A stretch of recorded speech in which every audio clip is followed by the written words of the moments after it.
mañana, domingo, tendrá lugar la primera vuelta de las elecciones presidenciales en Colombia. Siempre es bueno saber lo que está pasando con el vecino y aprender lecciones de lo que uno ve ahí, tanto más que Colombia es uno de nuestros socios comerciales y uno de los países más afines al Perú. Por eso hemos tomado contacto con un politólogo peruano, pero establecido de larga data en Colombia, el doctor Walter Olivari. Señor Olivari, buenos días y muchas gracias por estar con nosotros en RPP. Muchas gracias, y el agradecido soy yo y estoy a la disposición de usted para lo que desee en estos comentarios. Sí, parecía que nos encaminábamos a una primera vuelta con un resultado clásico, es decir, un candidato de izquierda, en este caso Gustavo Petro, que es la tercera vez que postula a la presidencia, contra alguien de derecha que representa al gobierno saliente, es decir, a Iván Duque y a Álvaro Uribe. Sin embargo, se habla ahora de la posibilidad de que la irrupción de Rodolfo Hernández con un partido que se llama Liga Anticorrupción y que se suele calificar de populista, puede dar la sorpresa y pasar a la segunda vuelta. Explíquenos, por favor, cómo se está moviendo 24 horas antes del voto el panorama político en Colombia. Bueno, en un diseño muy rápido y simple, el día de mañana va a haber un proceso electoral que tiene un favorito, que es el candidato Gustavo Petro, pero que no necesariamente garantiza la cantidad necesaria para un triunfo, puesto que se reclama el 50% más uno para que ya no haya segunda vuelta. Sí, como en el Perú, sí.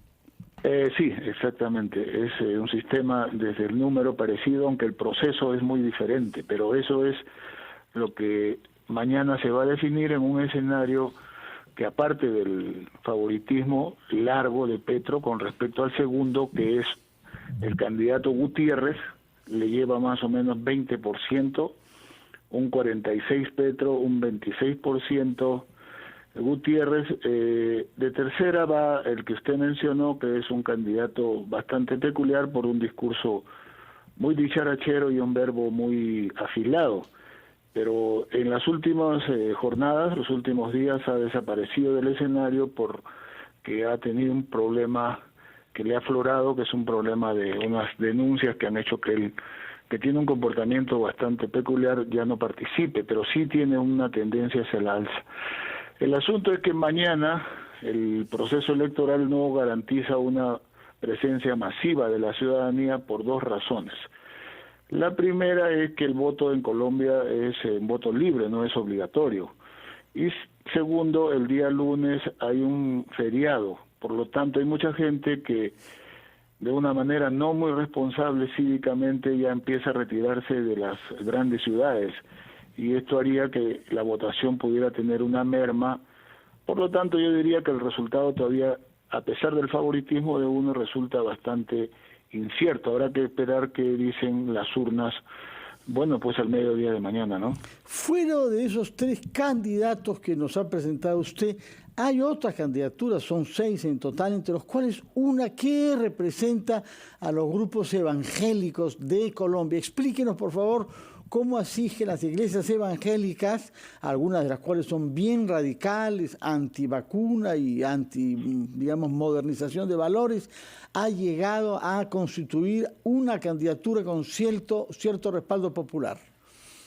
Sí, usted tiene razón, es un dato que pareciera curioso, pero ya conociendo la realidad colombiana, efectivamente hay una presencia no muy numerosa, pero muy activa en política de grupos evangélicos, que no es la primera vez que participan, porque ya tienen ellos varias jornadas anteriores, e incluso ellos tienen una relativa pero notoria presencia en el poder legislativo y en las instituciones de gobernaciones o alcaldías repartidas en el país. Efectivamente, sus posiciones son a veces muy radicales, han estado haciendo notoriedad por su postura antivacuna y cosas similares en la época de la pandemia, pero en los grandes procesos ellos básicamente van muy detrás, ¿no? Y generalmente acompañan a un candidato favorito o hacen una campaña pero su representación electoral no es muy notoria. No desaparecen del mapa por escasa votación, pero se mantienen con un nivel, yo diría, bastante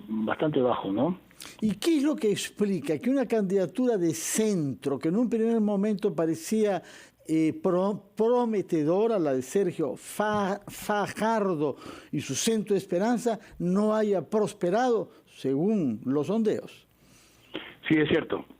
Él era un hombre que tenía mayor proyección, muy respetable en sus jornadas de cargos como la alcaldía de una ciudad que es la que podríamos llamar la segunda, que es la ciudad de Medellín, y no ha tenido el, vamos a decir, respaldo ciudadano que mucha gente le asignaba.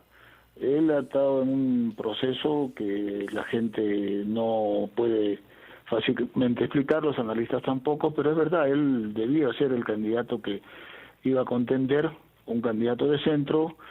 El tema parece ser que Gutiérrez ha concentrado mayor atracción, ha tenido el apoyo de los sectores, vamos a decir, que empiezan a desaparecer, que son las dos grandes entidades partidarias, que es la nota también interesante, el Partido Liberal y Conservador, han tenido 150 años de un bipartidismo que casi era incólume, que empieza a desmenuzarse en los últimos 10 o 12 años, con gran preocupación para lo que llamamos el establishment.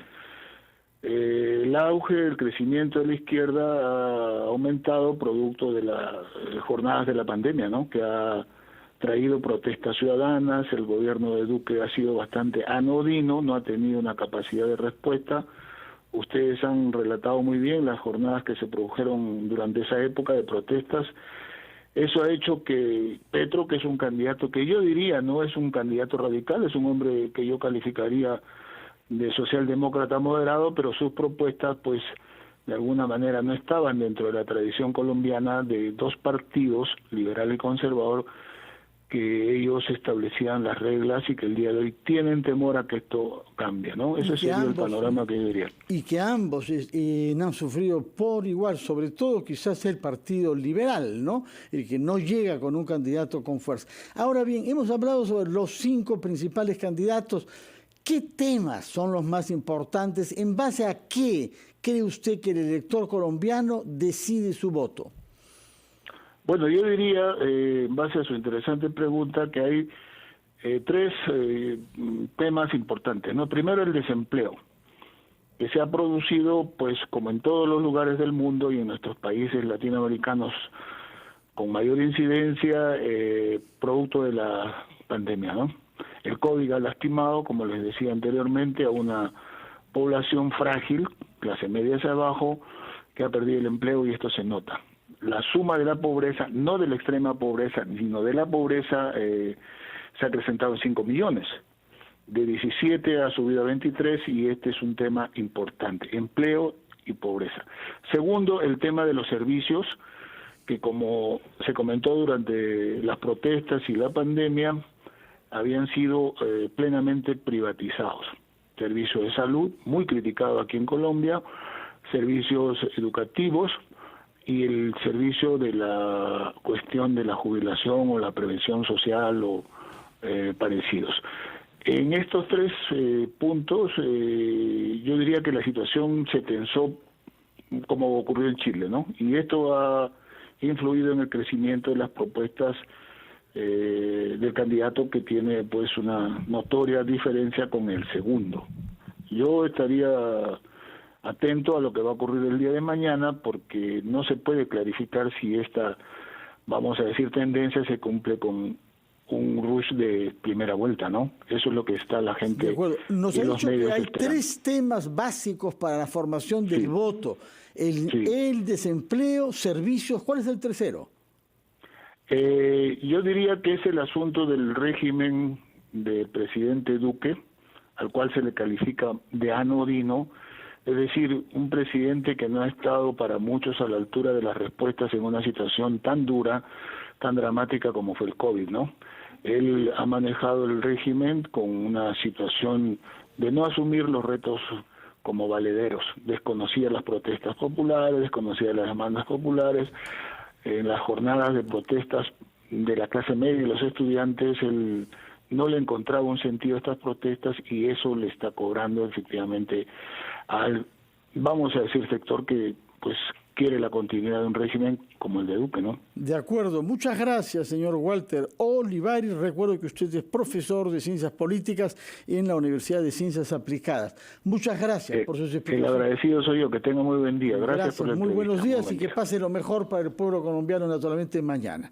Hasta acá, Enfoque de los sábados. Vamos a hacer una pausa, después de la cual, como cada sábado, tendremos diálogo de fe, esta vez con el obispo auxiliar de Lima, Monseñor Guillermo Elías, puesto que el titular, Carlos Castillo, se halla todavía en el Vaticano.